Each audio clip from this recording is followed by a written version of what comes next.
કૌશિકભાઈ, શિયાળામાં મારી solar system ઓછા યુનિટ કેમ બનાવે છે? ભાઈ મારા એની પાછળ એક વૈજ્ઞાનિક કારણ છે. ચાલ સમજીએ. શિયાળામાં સૂર્ય આકાશમાં નીચેની સાઈડથી ઉગે છે અને એના કિરણો જમીન પર એંગલમાં પડે છે, સીધા નથી પડતા. એટલે સોલર પેનલ પર પણ સીધો પ્રકાશ બહુ જ ઓછો પડે છે, જેને સોલર એલિવેશન કહેવામાં આવે છે.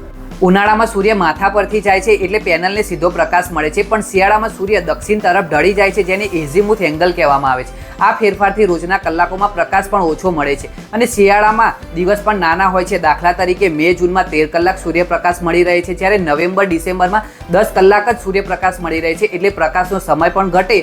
ત્રીજું કારણ, ધુમ્મસ, ધૂળ અને ઠંડી હવા આ બધું સૂર્યપ્રકાશને ફેલાવી દે છે, જેને આપણે ડિફ્યુઝ લાઇટ કહીએ છીએ. એટલે સોલર પેનલ પર સીધો પ્રકાશ ઓછો પડે છે. પરંતુ ચિંતા ના કરશો, આ નેચરલ છે. જો સોલર પેનલની દિશા સાઉથ ફેસિંગ અને ઢાળ પરફેક્ટ રાખ્યો હોય તો આખા વર્ષનું જનરેશન સરખું જ રહે છે. માટે જો શિયાળામાં ઓછા યુનિટ બને તો એ સોલર સિસ્ટમની ખામી નથી, પણ સૂર્યનારાયણ ભગવાનના માર્ગની કુદરતી રમત છે. એટલે જ આ રીલને એમને મોકલો કે જે એવું સમજે છે કે શિયાળામાં સોલર જનરેશન થતું નથી.